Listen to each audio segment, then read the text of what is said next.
ఇరాన్కు మరో big shock అని చెప్పాలి. IRGC intelligence chief Majid Khademi హతమయ్యాడు.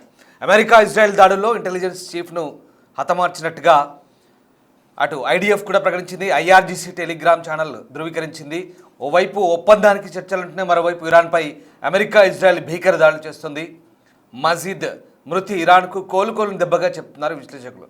యుద్ధంలో మజీద్ కీలక పాత్ర పోషిస్తున్నారు. ఇంటెలిజెన్స్ ఆపరేషన్స్లో బలమైన పట్టుంది. ఇరాన్ అంతర్గత భద్రతా వ్యవహారాల్లో కూడా దిట్టగా చెప్తున్నారు. ఇరాన్ కీలక నేతల టార్గెట్గా అమెరికా ఇజ్రాయెల్ దాడులు చేస్తుంది. ఈ నేపథ్యంలో మజీద్ ఖాదెమీ మృతి చెందినట్లుగా అటు ఇరాన్ ధృవీకరించింది. ప్రధానంగా ఇరాన్ వార్తా సంస్థలైనటువంటి స్టేట్ టీవీ మీడియా ఈ అంశాన్ని తొలుత ధృవీకరించింది.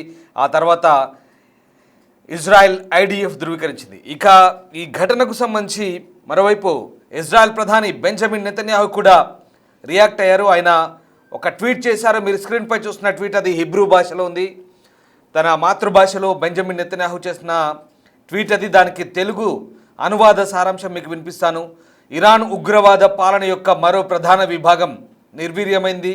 ఈ రాత్రి తన పూర్వ అధికారి హతమైన వెంటనే బాధ్యతలు స్వీకరించిన ఇరాన్ పాలనలోని కీలకమైన వ్యక్తి ఐఆర్జీసీ ఇంటెలిజెన్స్ విభాగాధిపతి అయినటువంటి మజీద్ ఖాదెమీని హతమార్చాము. అలాగే ప్రపంచవ్యాప్తంగా యూదులు ఇజ్రాయేలీలపై దాడులకు బాధ్యుడైన ఖుద్స్ ఫోర్స్ యొక్క సెక్షన్ 840 కమాండర్ అధర్ బాఖ్రీని కూడా మేము హతమార్చామంటూ ఆయన చెప్తున్నటువంటి మాటలు మనం చూడొచ్చు. ఈ నేపథ్యంలో ప్రస్తుతం ఇక ఈయన చేసిన ట్వీట్ ఆసక్తికరంగా మారుతుంది. ఇజ్రాయేలీలపై దాడులకు బాధ్యుడైన వ్యక్తిని హతమార్చామంటూ నెతన్యాహు చెప్పుకొచ్చాడు. అంతేకాదు తమ పౌరులను హత్య చేయడానికి ప్రయత్నించేవారు ఎవరైనా సరే, ఇజ్రాయెల్ దేశంపై ఉగ్రవాదాన్ని నడిపించేవారు, ఇరాన్ దుష్ట కూటమిని నిర్మించేవారు ఎవరైనా సరే వారి రక్తమే వారి తలలపై ఉంటుంది. మేము పూర్తి శక్తితో దృఢ నిశ్చయంతో పనిచేస్తున్నాం. మాకు హాని తలపెట్టేవారిని మేము చేరుకుంటాం. ఈ ముప్పు తొలగిపోయి యుద్ధ లక్ష్యాలన్నీ నెరవేరే వరకు అన్ని రంగాల్లో మా పూర్తి శక్తితో మేము కొనసాగిస్తామంటూ ఐఆర్జీసీ ఇంటెలిజెన్స్ చీఫ్ హతంపై నెతన్యాహు చేస్తున్న హిబ్రూ భాషలోని పోస్టు తెలుగు అనువాద సారాంశాన్ని మీకు వినిపించాను.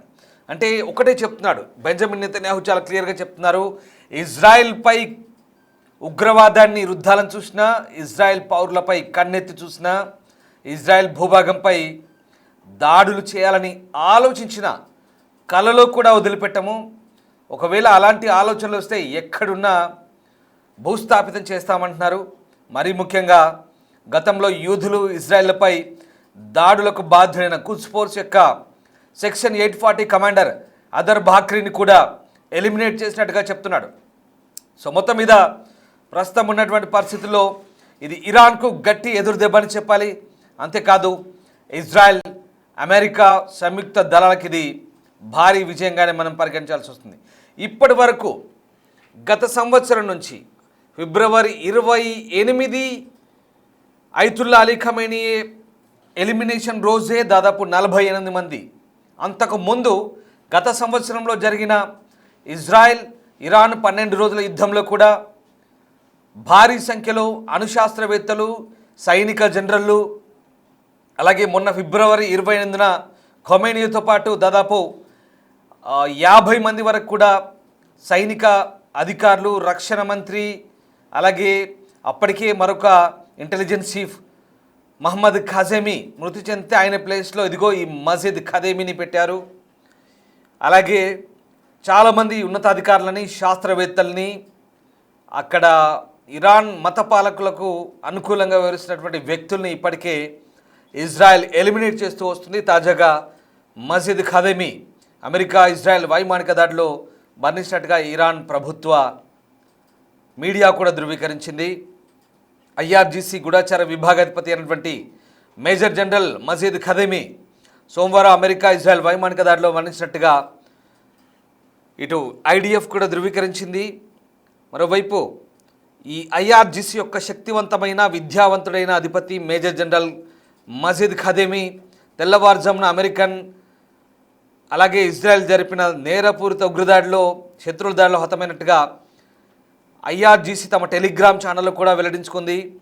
ఇక మరోవైపు ఇరాన్ భద్రతాధిపతి లారిజానీ, గూఢచారి మంత్రి ఇస్మాయిల్ ఖతీబ్, ఐఆర్జీసీ అధిపతి మొహమ్మద్ షక్ఫూర్, బసీ దళాల అధిపతి ఘోలాం రెజా సొలైమానీ, రక్షణ మంత్రి అజీజ్ నజీర్జాదేల మరణం తర్వాత కొనసాగుతున్నటువంటి సంఘర్షణలో హత్యకు గురైన తాజా ఉన్నత స్థాయి ఇరాన్ అధికారి ఈయనే. దివంగత సుప్రీం లీడర్ అయతుల్లా అలీ ఖమైనియా కుమారుడైనటువంటి కొత్త సుప్రీం లీడర్ ముస్తాఫా ఖమైనియా లక్ష్యంగా చేసుకుంటామంటూ అమెరికా, ఇజ్రాయెల్ కూడా శపథం చేస్తున్నాయి. ఇక శత్రుత్వాలను అంతం చేసే లక్ష్యంతో మరోవైపు ఇటు పాకిస్తాన్ రూపొందించినటువంటి ఈ మధ్యవర్తిత్వ ముసాయిదాను ఇరాన్, అమెరికా అందుకున్న తరుణంలో ఈ పరిణామం చోటు చేసుకుంది.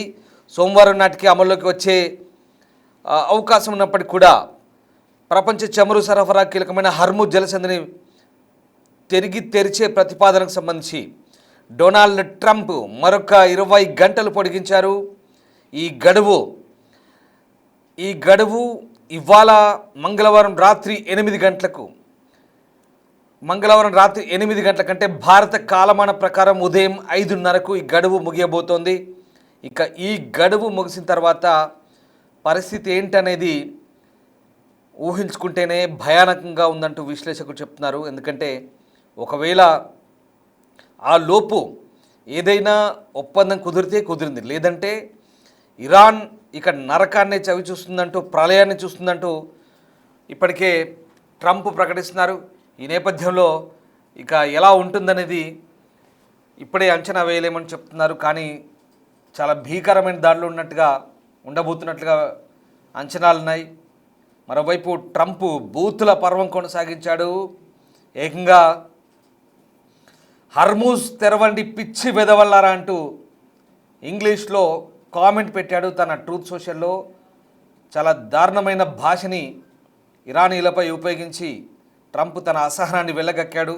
ఈ నేపథ్యంలో ప్రస్తుతం ఉన్నటువంటి పరిస్థితిలో ఇక ఈ పరిణామాలు ఎలాంటి పర్యవసానాలకు చోటు చేసుకునేది మాత్రం ఆసక్తికరంగా మారుతుంది. సో మొత్తం మీద ఇంటెలిజెన్స్ చీఫ్ హతమవడంతో ఇప్పుడు ఇరాన్కి ఇది పెద్ద దెబ్బని చెప్పాలి. ఇంటెలిజెన్స్ ఆపరేషన్లో బలమైన పట్టున్నటువంటి ఖదేమిని అంతమొందించడం ద్వారా ఇజ్రాయెల్ అలాగే అమెరికా ఇప్పుడు గొప్ప విజయాన్ని సాధించాలని తెలుస్తోంది. మొత్తం మీద ప్రస్తుతం ఉన్నటువంటి పరిస్థితుల్లో ఇరాన్ ఇక నాయకత్వ లోపంతో పూర్తిగా చతికిలబడిపోతున్నట్టుగా కనిపిస్తుంది. అయినప్పటికీ కూడా ప్రతీకార దాడులతో తెగింపుగా వ్యవహరిస్తూ అటు గల్ఫ్ దేశాలపై విరుచుపడుతుంది, ఇటు ఇజ్రాయెల్పై విరుచుపడుతుంది. సాధ్యమైనంత వరకు కూడా ఎక్కడికక్కడ తమ శత్రు స్థావరాలను లక్ష్యంగా చేసుకొని పోరాటం చేస్తున్నామని చెప్తున్నప్పటికీ కూడా అటు గల్ఫ్ దేశాలు మాత్రం తీవ్రంగా మండిపడుతున్నాయి. మరి ఈ రాబోయే 20 గంటల్లో ఒకవేళ ఈ పరిణామాలు ఏమైనా మారితే, ఈ ఒప్పందం ఏమైనా కుదిరితే, హర్మూజ్ను తెరిచే ఉద్దేశం ఉంటే కనుక ఇరాన్పై దాడులు ఉన్నాయంటారు ట్రంప్ చెప్తున్నారు. కానీ హర్మూజ్ను రీఓపెన్ చేసే ఉద్దేశం ఏం తమకు లేదంటూ ఇరాన్ కూడా కుండబద్దలు కొట్టినట్టు చెప్తుంది. దీంతో యుద్ధం ఎలాంటి పరిణామాలు చోటు చేసుకుంటుందనేది వేచి చూడాల్సిన పరిస్థితి కనబడుతుంది.